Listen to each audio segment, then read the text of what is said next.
আসসালামু আলাইকুম দর্শক, যে যেখান থেকে আজকে ভিডিওটি দেখবেন সবাইকে অভিনন্দন ও শুভেচ্ছা।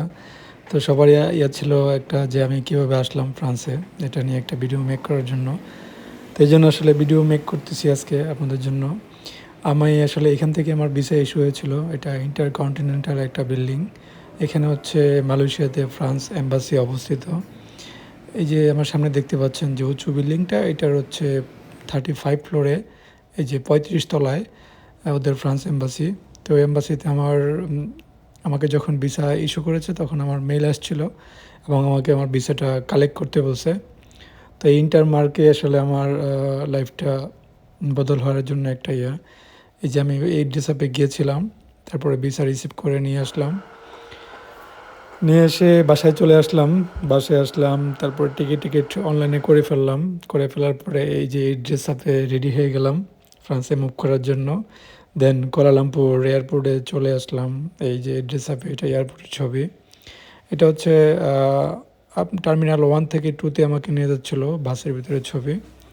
আর এটা বিমানে ওঠার আগ মুহূর্তের একটা ছবি, বিমানবালার প্রস্তুতি নিচ্ছিল। তো এই আমার ফিলিংসটা একটু ছিল, আহ, একটু অন্যরকম ছিল, অনেক হাসি ছিল, ছিল। তো আমার এমিরেটসে হচ্ছে এই ফার্স্টে আমার লাইফে ওঠা এমিরেটসে উঠি নাই, অনেক বড় একটা প্লেন ছিল, দেখতে পাচ্ছেন এটা। তো বিমানবালার উঠে যাওয়ার পরে আমিও উঠে পড়লাম। এই যে সুন্দর করে উঠে যাচ্ছি, আমার সামনে যে আরও লোক ছিল লাইন ধরে উঠে যাচ্ছি এয়ারক্রাফটে। তো এয়ারক্রাফটের উঠে যাওয়ার পরে এই যে আমার সিট পড়েছিল এখানে। তো আমি হতভাগা, আমার দুবাই পর্যন্ত আমার সিটটা আসলে মাঝখানেই ছিল। আর বিমানবালারা এসে জিজ্ঞাসা করতেছিল কিছু লাগবে কিনা। তো বললাম না, ইটস ওকে। আমার পাশে একটা মহিলা বসেছিল, উনি ফিলিপাইন অথবা কোন দেশে জানি আসলে, আই ডোন্ট নো, মনে নয় আমার। তো যার যার সমস্যা ছিল হেডফোন দিচ্ছিল, টাওয়াল টাওয়াল কম্বল টম্বল দিচ্ছিল। আমার ফার্স্ট প্লেন জার্নি হচ্ছে মালয়েশিয়া থেকে দুবাই। দুবাই আমার ট্রানজিট ছিল 5-6 ঘন্টার। দেন 6 ঘন্টা পরে আমার হচ্ছে ট্রানজিট ছিল, আমার ডিরেক্ট ট্রানজিট শেষ করে ফ্রান্সে। তো ওই যে আমি দেখতে পাচ্ছিলাম যে আসলে আমাকে কোন রাস্তায় কোন রোড দিয়ে নিয়ে যাবে, সামনের স্ক্রিনে দেখা যাচ্ছিল। আর আমি আমার সামনের স্ক্রিনে একটি হিন্দি মুভি করলাম, দেখছিলাম, দেখতে পাচ্ছেন। আমার ভারতীয় হিন্দি মুভিগুলো অনেক চয়েসফুল।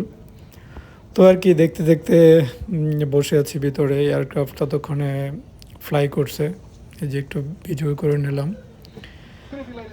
দেন ভিডিও টিডিও যখন করা শেষ, তখন আসলে প্লেন অলরেডি ফ্লাই করার পরে হচ্ছে ওরা টি ব্রেক দিবে।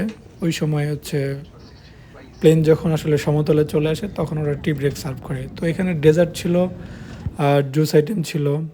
আবার একটা করে নিলাম, সেলফি তুলে নিলাম, এই আর কি। এটা হচ্ছে দুবাই থেকে, দুবাই চলে আসছিলাম, দুবাই ট্রানজিটের আমার আসলে পিকচার তোলা হয় নাই। আর এটা হচ্ছে দুবাই থেকে ওঠার পরে আরেকবার ট্রিপ দিয়েছিল, আর আমার পাশে যারা ছিল সবাই ফ্রান্সের। আর আমি যে এয়ারক্রাফটে ছিলাম আসলে বাংলাদেশি কেউ ছিল না, একমাত্র আমিই ছিলাম বাংলাদেশি। তো এই আর কি, সৌভাগ্যবান আমি।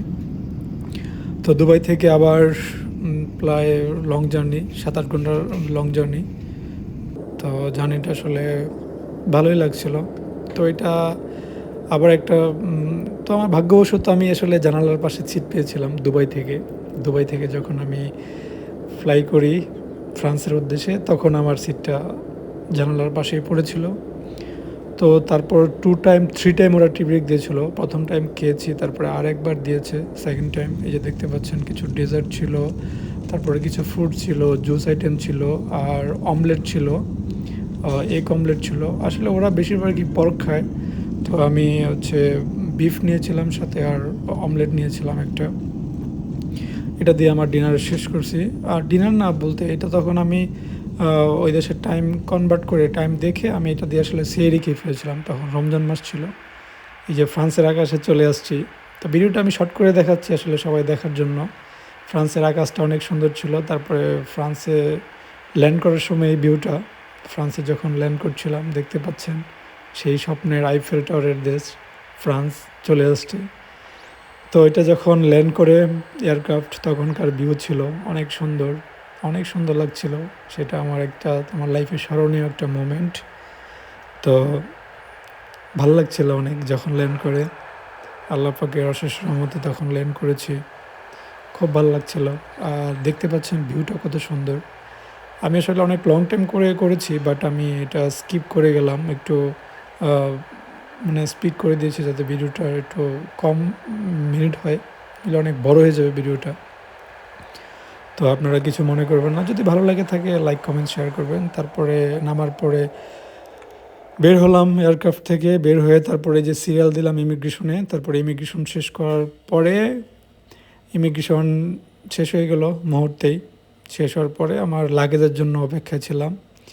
অনেকক্ষণ পরে আমার লাগেজ আসলো, প্রায় 15-20 মিনিট পরে। আসার পরে দেখলাম যে লাগেজের একটা চাকায় ভেঙে গেছে।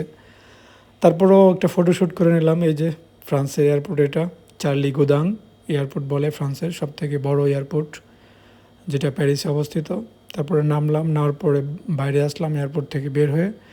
বাসের টিকিট আগেই কনফার্ম করা ছিল। দেন এয়ারপোর্ট থেকে বের হয়ে আমার মামার বাসার উদ্দেশ্যে রওনা হলাম।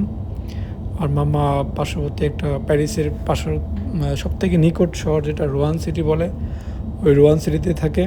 তারপরে রোয়ান সিটিতে চলে গেলাম হাঁটি হাঁটি পাপা করে। এটা হচ্ছে রোয়ান সিটির দৃশ্য, দেখতে পাচ্ছেন কত সুন্দর মনোমুগ্ধকর একটা দৃশ্য। তারপরে সেই রোয়ান সিটিতে আসলাম। রোয়ান সিটির অনেক স্মৃতি রয়েছে। হ্যাঁ, আবারও যাবো ইনশাল্লাহ, আপনারা দেখতে পারবেন। তো এই যে কত সুন্দর ভিউ, এখানে আমার মামার বাসা। তারপরে মামার বাসায় চলে গেলাম। এখানে টার্ন নিয়ে বাম পাশে আমার বাসটা থেমেছিল। ওইদিকে মামার বন্ধু অপেক্ষা করতেছিল। বন্ধু যখন আসছে তখন বন্ধুর সাথে আবার আমাকে রিসিভ করে মামার বাসায় নিয়ে গেল। দেন বাসায় গেলাম। এই যে এইখানেই নেমেছিলাম, এই যে এখানেই। অনেক সুন্দর ছিল জায়গাটা। এটা হচ্ছে যে বাস স্টপেজ কাউন্টার, এই যে একটু সামনেই। যাচ্ছি এখানে স্টপেজ হবে একটু পরে। তো অনেক সুন্দর ছিল চারিপাশে, আপনারা দেখতে পাচ্ছেন গাছগুলো কত সুন্দর। তারপরে ওয়েদারটা কত সুন্দর, পরিবেশটা। এখানে কনস্ট্রাকশনের কাজ চলতেছিল, তো সব মিলে ফাটাফাটি একটা ওয়েদার ছিল। এবং আমারও খুব ভালো লাগতেছিল, শরীর খুবই ক্লান্ত ছিল। 2 দিনের লং জার্নি, আসলে অনেক লং জার্নি 2 দিনের। আমি নিজেও বুঝতে পারিনি এতটা টায়ার্ড লাগবে। তাও কিছু করার নাই, সব কষ্ট দূরে চলে গেছে। ফ্রান্সের মাটিতে পা রাখতে পেরেছি, সো এটাই অনেক কিছু। তারপরে এই যে পাশেই ফ্লিক্স বাস ছিল, এখানে ফ্লিক্স বাসের এখানেই কাউন্টার। দেন বাসটা বাম পাশে থামবে। থামার পরে আমার লাগেজগুলো নামিয়েছিলাম, নামিয়ে দেন বিকেলবেলা আবার ঘুরতে বের হয়ে গেছি। ঘুমাই নাই, অনেক ঘুম ছিল তাও ঘুমাই নাই, ঘুরতে বের হয়ে গেছি। কয়টা পিকচার নিলাম, দেখতে পাচ্ছেন এটা রোয়ান সিটির পিকচার। আর এই নদীর পাশে দাঁড়িয়ে ভাবতেছিলাম, হায়রে সেই আমার শখের ফ্রান্স, দীর্ঘ একযোগ সাধনার ফ্রান্স। শেষ মুহূর্তে ফ্রান্সে আসলাম। ভিডিওটি ভালো লাগে থাকলে লাইক কমেন্ট শেয়ার করে দেবেন, আমার পেজটি ফলো করে দেবেন। আসসালামু আলাইকুম, বাই বাই।